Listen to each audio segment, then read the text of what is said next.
Ողջույն սիրելի հայրենակիցներ, ձեր համար ես մոդելավորող եմ բերել, ինքը մոդելավորող է, մոդելավորում է, նայեք։ Ուզում եմ համոզվել, որ ավարտեցի կարծը, որպես ես պատասխանեմ։ Արտավաշենը Հայաստանի Հանրապետության տարածք է։ Ուզում եմ հիշեցնել, որ Հայաստանը եւ Ադրբեջանը փոխադարձաբար ճանաչել են միմյանց Մի րոպե։ Ուրեմն ինչի մասն է, լրագրողն ասում է Լեռնային Ղարաբաղում, Արցախում եկեղեցիները քանդում են, ջարդում են, փշում են, հողին են հավասարացնում, ինչու՞ չեք ծպտուն հանում, պարոն վարչապետ։ Վարչապետը ասում է հիմա մոդելավոր եմ ձեր համար, հիմա մոդելավորումա լսեք։ Այն ամբողջականությունը։ Եվ ես ասել եմ նաև Խորհրդային Միության անմատայի հռչակագրի հիման վրա։ Ես ուզում եմ մենք մոդելավորենք։ Ստեղ մի րոպե, ես որպես մասնակետ այս թեմայի ասեմ, որ Ադրբեջանը Հայաստանի Հանրապետությունը չի ճանաչել Հայաստանի Հանրապետության տարածքը քառակուսի կիլոմետրով կոնկրետ քարտեզով Ադրբեջանը չի ճանաչել։ Ֆիքսեք էս, ասում է որ ճանաչել է, չի ճանաչել։ Ալմաթայի հռչակագրով ճանաչում նշանակում է բան, ասել որ Խորհրդային Միության վարչական սահմանները ճանաչում են։ Բայց ինչ քարտեզով Ադրբեջանը ասում է մի րոպե, քառակուսի կիլոմետրն ու քարտեզը խոսանք սահմանազատման գործընթացից հետո, իսկ Հայաստանը, այսինքն վարչապետ Նիկոլ Փաշինյանը հայտարարել է, որ քառակուսի կիլոմետրով Ադրբեջանը ճանաչել է։ Կոնկրետ քարտեզով։ Հիմա ստեղ որ ասում եմ իրար ճանաչել ենք, արդեն այս մասը սուտ է, Ադրբեջանը չի ճանաչել։ Գնացինք առաջ։ Բայց օրինակ ինչ է բերում, ասում Արցախաշենում Պատկերացնեք Արցախաշենը մեզ հետ են տալիս, ասում է, գնում ենք տենում, այնտեղ մզկիթ են կառուցել, որն է լինելու մեր դիրքորոշումը։ Այսպեսի մի իրավիճակ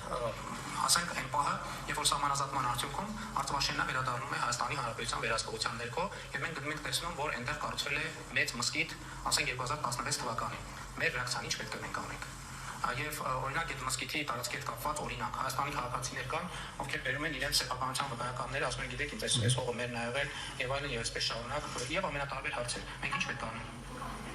Եվ ինչ պետք է անենք մենք։ Այդ թվում կարող է լինել նաեւ այդպեսի որոշում, որովհետեւ երբ որ ասում ենք պատմամշակութային հուշարձան,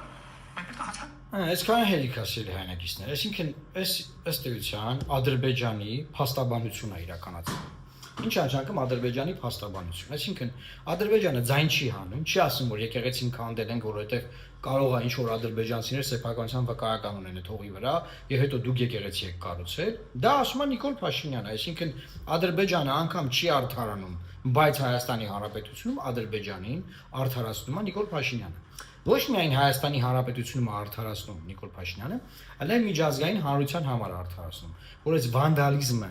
հայկական եկեղեցու քրիստոնյա առաջին ազգի եկեղեցին քանդելու հարցում նորմալ է, ամեն ինչ նորմալ է, կարող է ինչ-որ քաղաքացիներ կան ասում, որոնք ունեցել են սեփականության վկայականներ, դեռ սեփականության վկայականներ են ունեցել, դե բերել են ցենտրալ, դե հարց է գալիս առաջ։ Բա Հայաստանի Հանրապետության քաղաքացիներ չկան կամ Արցախում ապրող մարդիկ, որոնք խորհրդային միության քաղաքացիներ էին, չկան, որ ունեին սեփականության վկայականներ, բացաչոր 100,000-ավոր կան, 100,000-ից ավել կան, ովքեր իրանց գույքը կորցրել են։ Բա այդ թեման, եթե դու սեփականության վկայականի հարց ես մեջ բերեմ, հիմնավորելու համար, որ եկեղեցին քանդել են, ճիշտ են արել, բա ինչ պետք է անեին։ Հետո գալիս ես նրան, որ մենք Արցախաշենը բերենք, բան, ուրեմն ուշադիր լսեք։ Այս Արցախաշեն բերողները ուզում են Արցախաշենը բերեն։ Արցախաշենը բերելը գիտեք ինչի մասին է։ Հայաստանի Հանրապետության այսօրվա վերահսկողված այսօրվա տարածքից, որ այսօրվա մեր տարածքն է, հենց հիմա հողեր հանձնելու մասին է Ադրբեջանին։ Այսինքն սա նշանակում է, որ մերոնք էլի հողեր են հանձնելու Ադրբեջանին, բայց դրա փաթեթը լինելու է այդտեղը, որ մենք ուզում ենք Արցախաշենը բերենք։ Ես ուզում եմ հիշեցնել, որ Հայաստանի Հանրապետության վերահսկված տարածքներից հողեր են հանձնվել Տավուշի մարզում Ադրբեջանին, այն փաթեթով, որ սահմանազատում է գնում, Ադրբեջանն իր տարածքներից է հանձնելու օկուպացված, բայց Հայաստանը հանձնեց, Ադրբեջանը չհանձնեց։ Հիմա ի՞նչ է տեղի ունենալու։ Հայաստանը հանձնելու է նոր տարածքներ Ադրբեջանին, եթե ընտրվի Նիկոլ Փաշինյանից, ես գիտեմ, որ չի ընտրվելու, մենք ամեն ինչ իմանելու ենք, որ չընտրվի, ընտրություններով, եւ հետ գալով մտքին, այսինքն Հայաստանը հիմա ուզում է, Ադրբեջանն ասում է, ես քեզ նոր տարածքներ եմ հանձնելու, դա մահաճակցի ինձ, պատրվակը լինելու Արցախաշենը հետ բերել։ Հիմա կամ Արցախաշենին։ Նախ Արցախաշենը Հայաստանի Հանրապետությանը, Հայաստանի Հանրապետության ոչ մի ղեկավար չուզեց Արցախաշենը հետ բերի, ինչի, որովհետեւ այդտե ոչ մի բան չկա Հայաստանին ձեռնտու, բայց դրա դիմաց հարցեր է բացվում ընդդեմ Հայաստանի։ Հիմա Հայաստանի տարածքում անկլավներ չկան, որովհետեւ դրա փաստաթղթերը իրավական հենքերը չունի Ադրբեջանը։ Չկան անկլավներ, իրավաբանական հիմք չունի որևէ հիմնավորում անկլավ ուզելու։ Հայաստանը ունի հիմնավորում Արցախաշենը ուզելու, բայց պետք է այս թեման ուղղակի բանակցություններով փակել։ Քանի որ այս թեման ինքը բացում է, սա նշանակում է, որ մենք հանձնելու բաներ ունենք։ Հայաստանը հանձնելու անոր տարածքներ։ Հայաստանի Հանրապետությունը բաներ է, ստրատեգիական ճանապարհներ է կորցնելու դրա արդյունքում։ Եթե Փաշինյանը վերընտրվի, հիշեք, եթե վերընտրվի, եթե չվերընտրվի չի լինի նման բաներ։ Որովհետև ես կգնամ կբանակցեմ, դա չի լինի։ Ինչ կարգավիճակով էլ որ կգնամ կբանակցեմ, դա չի լինի այս ամենը։ Էսա իրավիճակը սիրելի հայրենակիցներ։ Հիմա էլի հետ գալով Արցախին, ասում Արցախինը որ մեզ տան, տենան ընդդեմ մսկիթ կա։ Որն արնելու մեր վրա, դու մսկիթ քանդող ես։ Դու մսկիթ քանդող ես։ Դու գնալու ես մսկիթը քանդես, եթե մսկիթ կառուցացել են։ Ես ինչ ես խոսում։ Դու այդ ժամանակ մամուլի ասուլիս ես անելու, ասես սա մշակույթ է։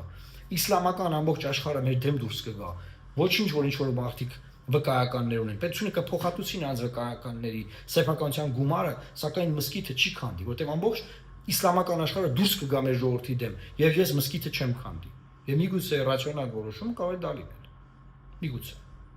Բայց սկսենք դες որ Արցախը բան չի լինելու ոչի բան։ Ինքը հանձնելու է մեր եղածները ու դիմաց ոչի բան էլի չի ստանալու սովորական։ Եթե ինքը այդ գործն անի, ինքը տենց է անելու։ Բայց հիմա ուրիշ բան ուզում ասեմ։ Բա Ադրբեջանը քրիստոնեական մշակույթ է քանդել։ Ինչ որ մարդիկ սեփականության վկայական, դու քեզով ա խնդրել արդարացնես դա։ Քեզով ա ասեմ դու Ադրբեջանի ինչ որ քաղաքացիների կադաստրի վկայականների հարցեր բարձրացնես այդտեղ։ Քեզով ա խնդրեմ Հայաստանում դու հիմնավորես միջազգային հանրությունները լսի, որ չդատապարտի այդ եկեղեցիների ոչնչացումը, հողին հավասարեցումը։ Քեզով ա խնդրել։ Ով ինչն է խնդիրն էլի, ինչն է պատճառը, որ դու այդ վայրագությունը դրած տեղ արդարացնում ես։ Գոնե կարաս ասես հա վատ են արել, քրիստոնեական մշակույթ են ոչնչացնում, եկեղեցի են քանդում, բայց եթե խաղաղություն են կնքում, իմաստը ո՞րն է, պետք է քրիստոնյա հայրը գնան, գան, ընդդեմոն վառեն, ինչ են քանդե։ Գոնե այս տեքստը ասա։ Վախում ես ասես դատապարտում եմ, գոնե ասա տարակուսած եմ, ափսոսանք եմ հայտնում։ Հազար մենք քննադատենք նաև այդ ժամանակ, որ ասել ափսոսանք եմ հայտնում, դե պետք է դատապարտել։ Արա բայց գոնե ասա ափսոսանք եմ հայտնում։ Արա դրե թշնամու արածը արդարացնում ես, մարդկանց գերեզմանները հողին են հավասարացնում, մարդկանց սրբությունները հողին են հավասարացնում, մեր սրբությունները հողին են հավասարացնում։ Էս ինչ ես խոսում դու։ Էս ինչ ես դու ասում։ Էսով դարակ դուք։ Էս ինչ մարդիկ դարակ։ Սմարթվաշենը մեզ տան, մենք գնանք, տենանք ընդեմ մսկիթ կա։ Լուրջ ես ասում։ Կիկոսի մահն է պատմում, էլի։ Կիկոսի մահը։ Մեր ժողովրդական են, կարևոր բաներից է, հեքիաթներից է, Կիկոսի մահը։ Խայտառակություն է։ Ուսա մեր կառավարության բանը, բրիֆինգն է։ Այս բրիֆինգին հեմել հելին լրագրողներին քննադատում են, բայց 300,000 ադրբեջանցիներից եք խոսում,